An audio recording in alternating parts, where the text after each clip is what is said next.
Hi, I'm Dan. And I'm Emily, and welcome to the Solent Sessions Podcast. This is a show where we explore our minds, chat about lived experiences, and hear the powerful stories of real people living real lives. From conversations with wellbeing experts and people in the community, we'll learn what it really means to be your own best friend. We won't hold back though, and we'll be having some of those real, raw, and sometimes difficult conversations to help raise awareness in the world of wellbeing. So let's dive right in.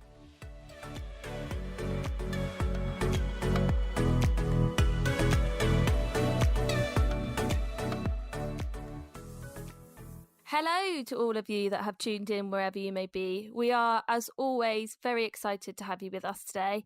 I hope that whatever you are doing or have been up to, you are managing to take some time for yourself and show yourself some kindness.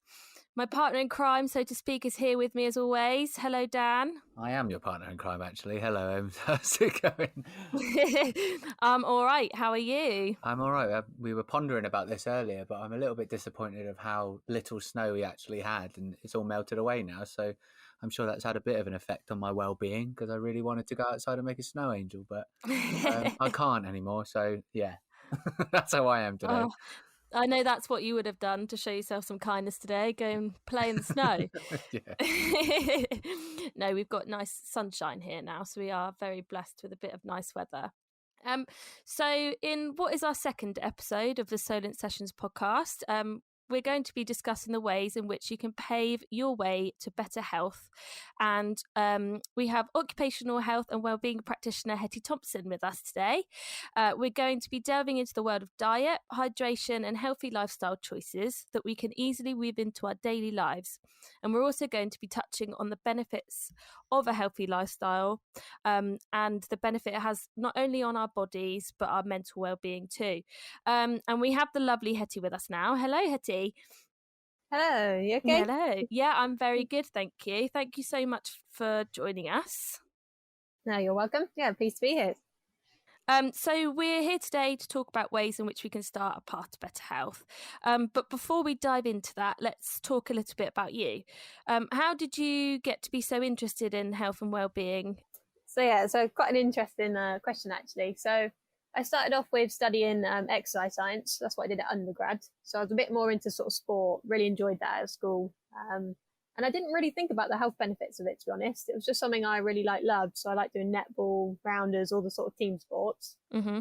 And then I sort of had a bit of a twist when I did my dissertation. I thought about how can a gluten-free diet actually implicate sort of your exercise performance. So then I sort of started getting a bit more interested in sort of the nutrition aspect of it.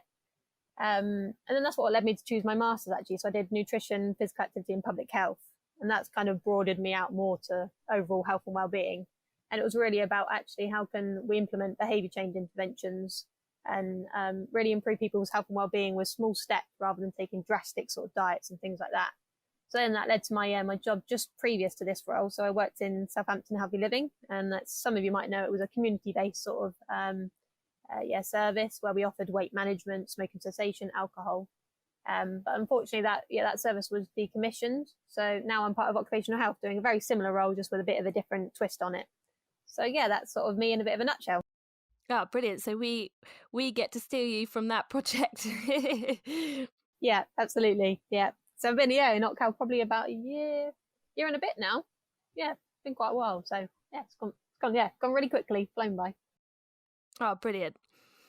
So going sort of back to how we can kickstart better health, what do you do personally to incorporate healthy lifestyle choices into your sort of daily routine? I know for me, I like to kick off the day with a bit of yoga. So make sure I get up a little bit earlier and sort of give myself half an hour to do some exercise because I feel like it really sets me up for the day. But what do you do?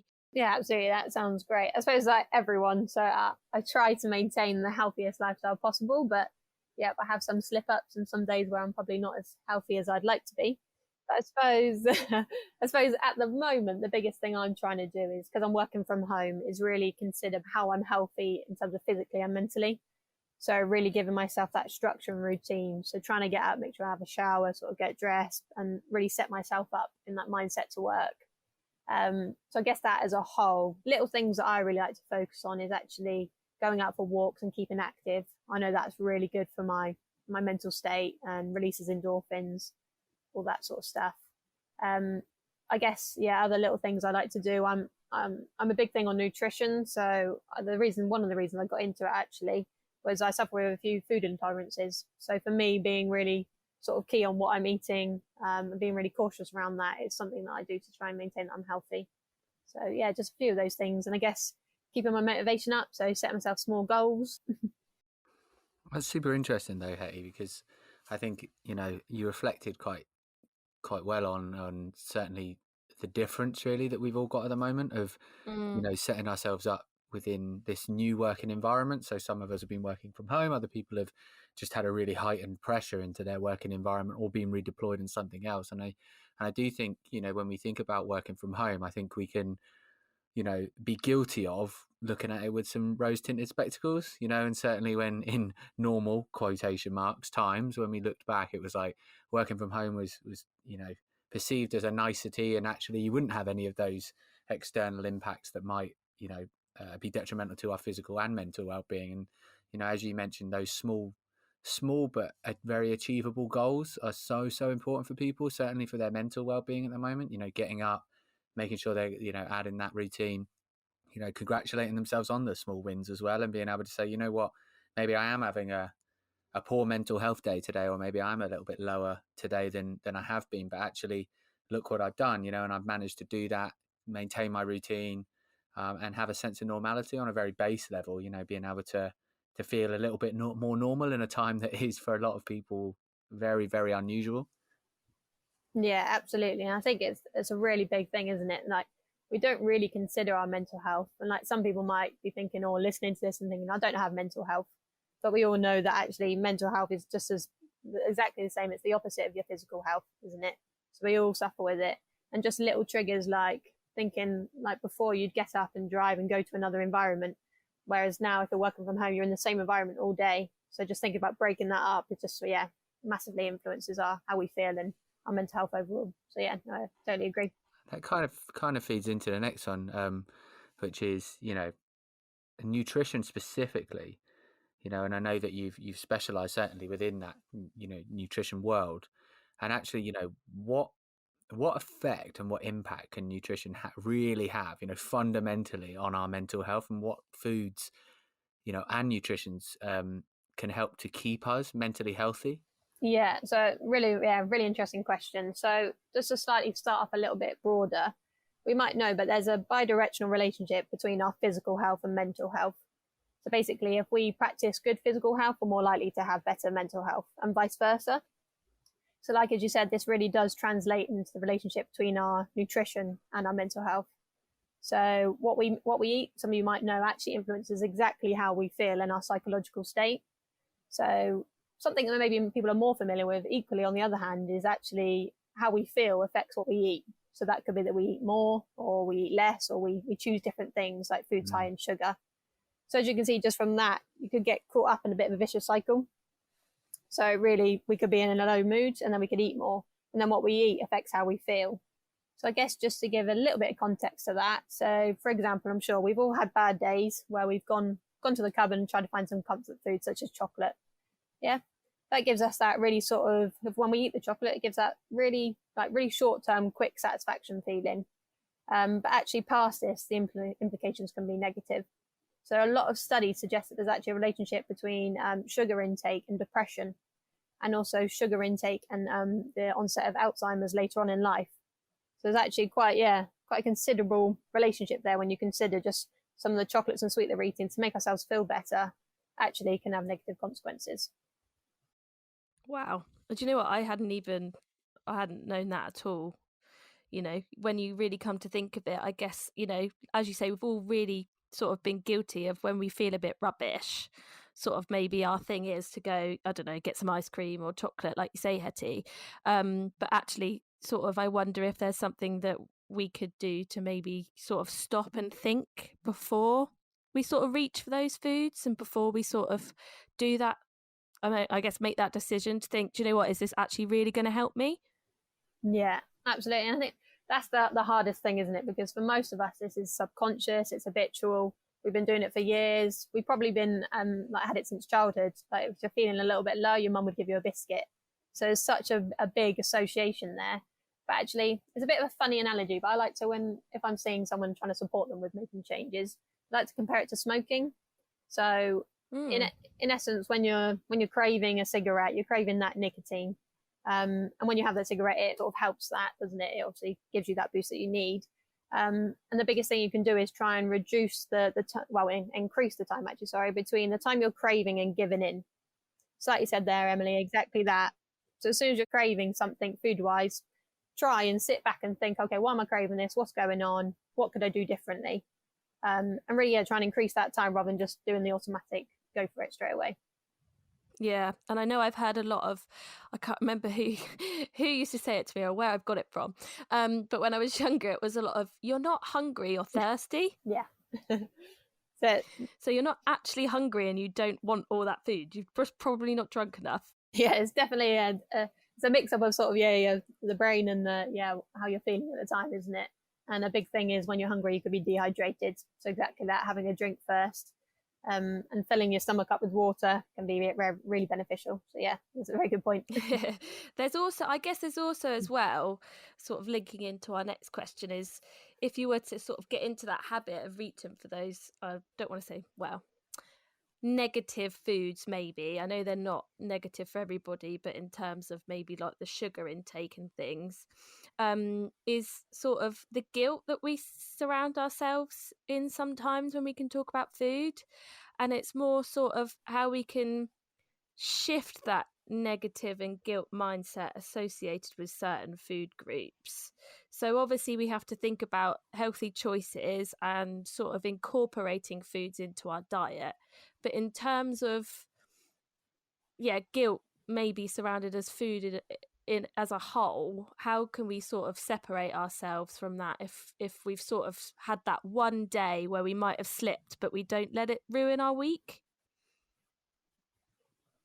And it's such a tricky one. I think to a certain degree, we all struggle with this, just on different sort of ranges. But I think the biggest thing is, so if I would say a key message when I talk to people, is that there are no good or bad foods. We've got this social culture where obviously like high fats, treats, all that kind of stuff is bad for us. But actually the main thing is having it in moderation. So allowing yourself those treats, not depriving yourself and not punishing yourself when you do have it. And if you are slipping into certain bad habits, like you said there, and sort of feel like it's going to roll on to the next day, the day after, etc., it's really actually, your brain is powerful. So it's considering how are you feeling at that time and writing down what's been good. So you might have slipped up on, I don't know, had a few more chocolates, but what else went well that day?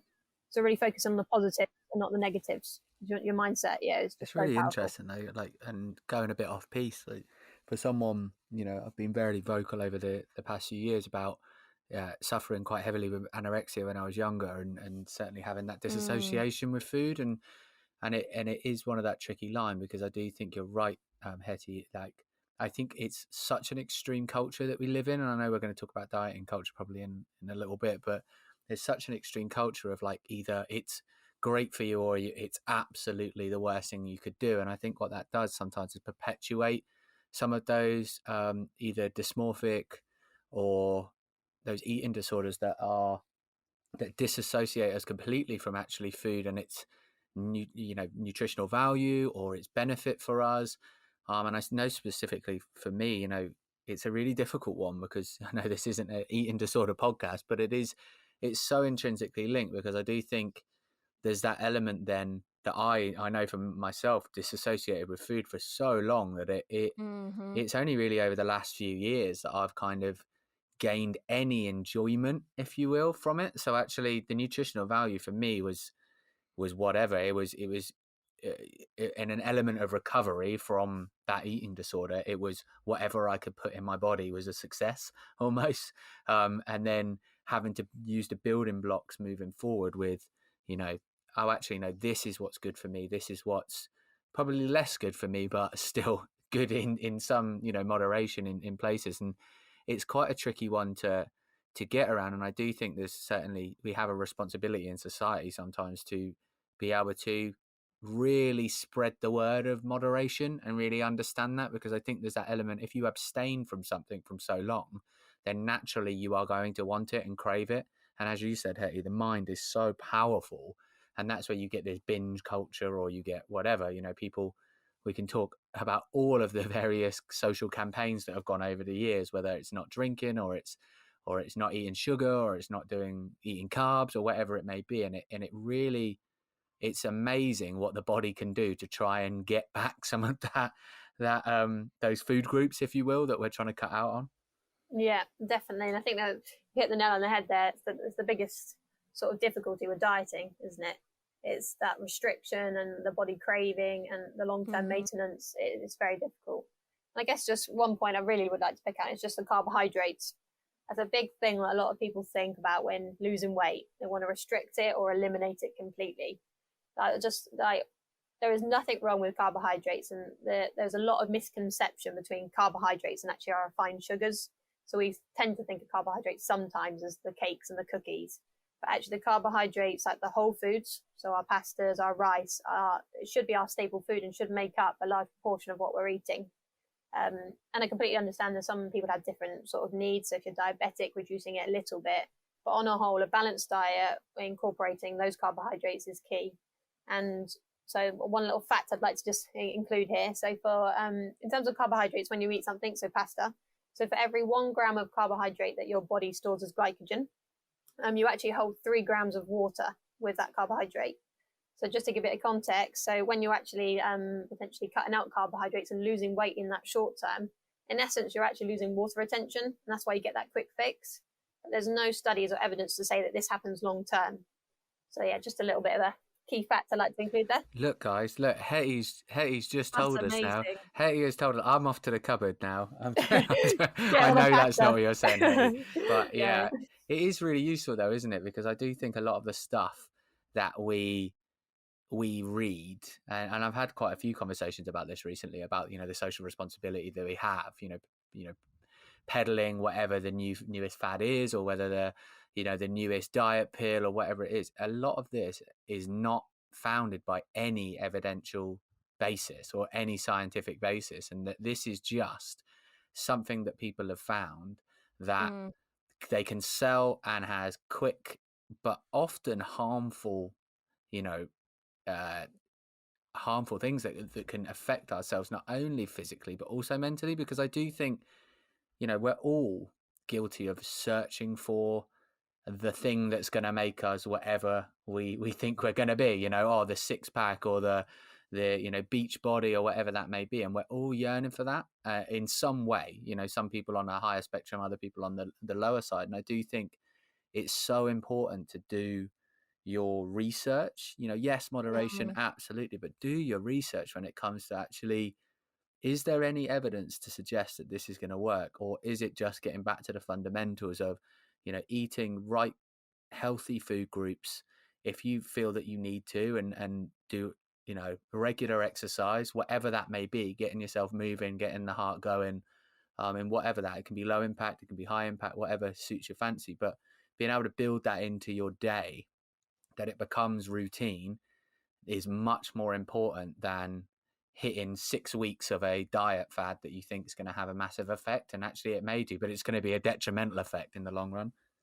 Do you know what, Dan? You've sort of hit the nail on the head there. And I think I wish, you speak about your experiences quite openly with eating and things. And I've not been so open before, but I've definitely had struggles where I went through a sort of stage in my life where I would cut out everything that I was deemed as bad, in commas, and one of them was definitely carbs, but I was also sucked into that diet culture, those diet pills, those water retention pills that would not make you look so bloated, and anything and everything I could possibly do to think that I was being healthier, and just because I might have been losing weight. And now, obviously, looking back on it, I know that's not healthy at all. But I do really think that we need to sort of, as a society, really think about how we advertise dieting culture. There was that big thing a couple of years ago when there was that advert on the Underground, and I think it was, "Are you beach body ready?" And I can't remember what company it was, but there was, it was the first time that I think people had really hit back on social media and been like, well, what is a beach body? What classifies a beach body? You just turn up and you're on a beach. There you go, you've got beach body. But because it was fixed with like I can't remember, it might have been a diet pill or like a shake or something, I think it was the first time that people actually thought, no, I'm sick of seeing things like this. This isn't right. That they're not based on anything. There might be something on the back of the packaging that says this works if you do X, Y, and Z and incorporate this in. But, does diet clean culture really work? And moderation surely is much more of a sustainable way of living. And we just need to get that message out there. Definitely, I couldn't agree more. I think there's just so much pressure from our environment and social media, like you said, that it's just, I think it's just escalating, getting worse and worse. And we need to hone back into that balanced diet. And like you said, portion control, looking at the foods we're eating, all those sort of messages, rather than the fad diets that just seem to appear out of everywhere. And almost like enjoying it, and that's the big thing, for me, certainly being on the more extreme side of it, Em's, like you shared as well, personal lived experience with that. I think it is important to recognize that a lot of people live on the periphery of that. They live on, yes, they may not have gone through the process that I did when I was younger and have diagnoses and had to go through some element of recovery, as a lot of people do. But I do think, it's recognizing the shifts in the social dynamic as well, which is, we've seen the, gauntly skinny models perpetuated, all the time, that this is the only acceptable, and there is nothing wrong with people being really slim or not really slim. And actually it was, and then we've seen this shift into this diet culture. Diet pills came, and we had this huge social media movement within that. Influencers became a thing, and people who had no evidence base whatsoever, and actually probably work out about 8 times a day, but then start selling pills online that are seemingly giving you that body. And then we've got this new kind of era, which, certainly speaking from a guy's perspective here, where we've got this obsessive, or this OCD around muscle, and there's this muscle obsession, and there's that, there's certainly, I can't remember the name for it, Hetty, you might know it, but there's like it's a new form of addiction, which is that muscle definition. And it's about that people are so obsessed by muscle groups and slightest, depreciation in muscle mass. And as I said, I'm not dragging anybody that chooses their lifestyle to go out to a gym and absolutely work themselves, really hard to get that body. Like, that is more power to those people, absolutely. But there is a really weird shift where this is being peddled. And that's the responsibility. It's not to tell people not to do that, because that's their life and their choice. But it is a responsibility that we have in society to say that actually this is what actually it takes to have this body. And this is what and this is what works and this is what doesn't work, rather than say that all of this stuff works, you just buy it and that'll mean that you're all right. Yeah, no, you're absolutely right, Dan. So another thing to ask is, Hetty, what advice would you give someone wanting to live a healthier lifestyle? What are those sort of starting blocks that they can sort of begin with to start their journey? Okay, so I suppose the first step would be a bit of reflection. So really just consider sort of what lifestyle you're leading at the moment.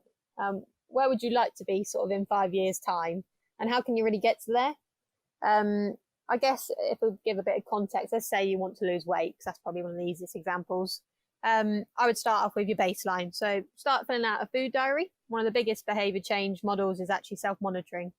And I guess the key with that food diary is be honest with yourself. Don't write down things that you like, don't miss things that you've eaten. And don't write down things like if you're being supported by someone that you haven't eaten, etc. So an honest food diary.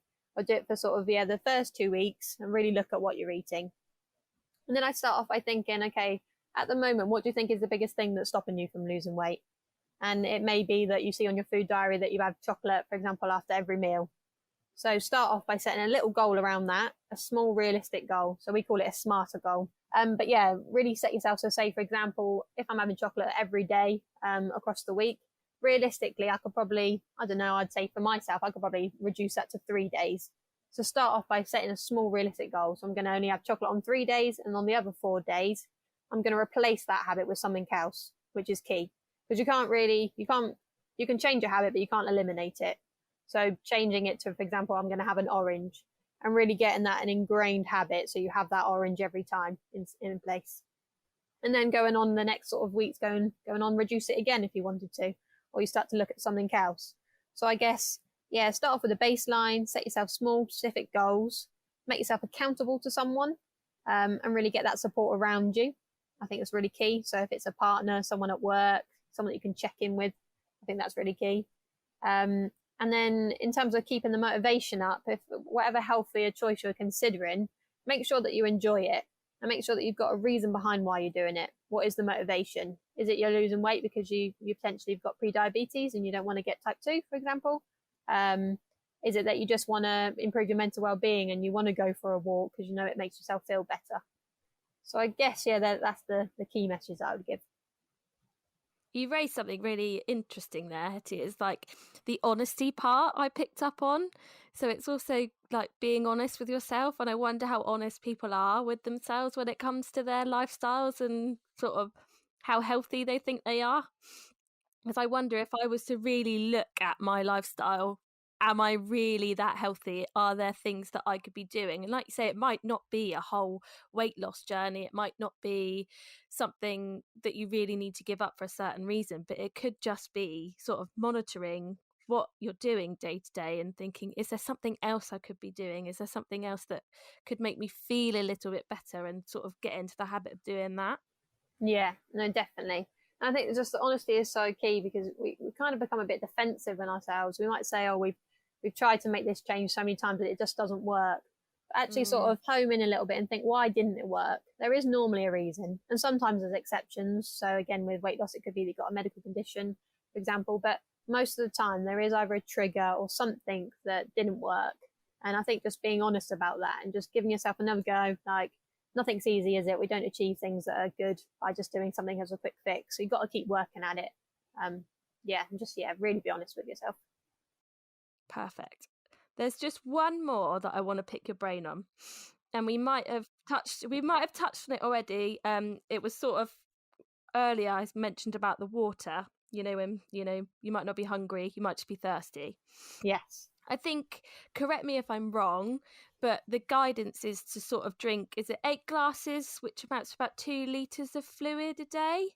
Is that right? That you sort of should be having? And I know we speak a lot about food, but how important is it that we try and meet that goal to hydrate ourselves, and sort of what happens to our body when we don't reach that goal? Because I know a lot of people are probably like, yes, I know I should drink more water, but I wonder if they know what actually happens to your body when you don't.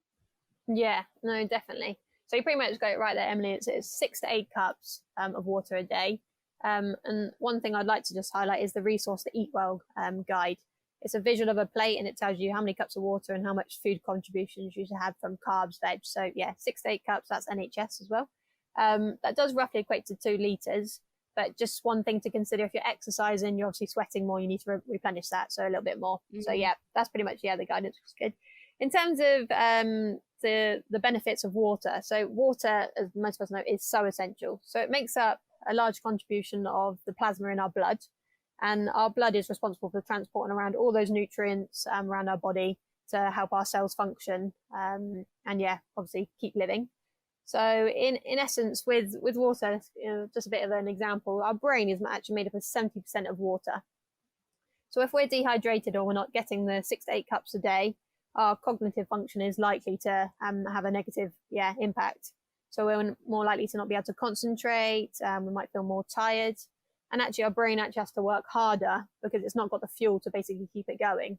So getting the water in really helps with everything, physical and mental benefits. Thank you, Hetty.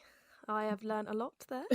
Only because I obviously try and drink that much, but I don't think it's always water. I think I'm quite guilty of having sort of too much coffee. So I'll think, oh, it's fine, it's fluid, it counts. But actually, that much coffee probably isn't great for me. I mean, the fluid part might be good, but the coffee part maybe not. That's a good point to pick up there. So yeah, in terms of the 6 to 8 cups of water, I should say that is fluid. So yeah, it can be your coffees, it can be your sugar-free squashes, all those sorts of drinks. So that's fine. I guess, yeah, just something to think about. Obviously, the coffee has caffeine in it, which is a stimulant, but actually can impact our sleep and make us feel irritable. So just being careful of how much coffee intake we're having. Ultimately, the water is the best option, but there's nothing wrong with your coffees and your sugar-free squashes and all those sorts of fluids. Oh, phew. Thought I was going to lose. You're all right there. Yeah. She's already on 20 cups already. The microphone is shaking. Brilliant. I suppose with caffeine's an interesting one, isn't it? And a lot of us use coffee to wake ourselves up in the morning. I guess the thing with that is just to think about is how late you're having it. If you're having it at like 8 p.m. and you go to bed at 10 p.m., it might not be a good idea because it is a stimulant, so it can keep you awake. So just considering maybe having it a little bit earlier on the day, spreading it out, thinking about decaffeinated. Just look at where you are and what small change you can make if it's something that's impacting you. Amazing. Well, I think I can speak for myself and probably Dan, the listeners there. I think that's been such an informative chat. And I could probably talk about this topic forever and ever and ever and ever. But Hetty, thank you so much. It's been absolutely brilliant to have you on. And maybe we could even do another episode later down the line and go into this a bit more. But it's been absolutely brilliant. Thank you. And thank you to everybody that's listening.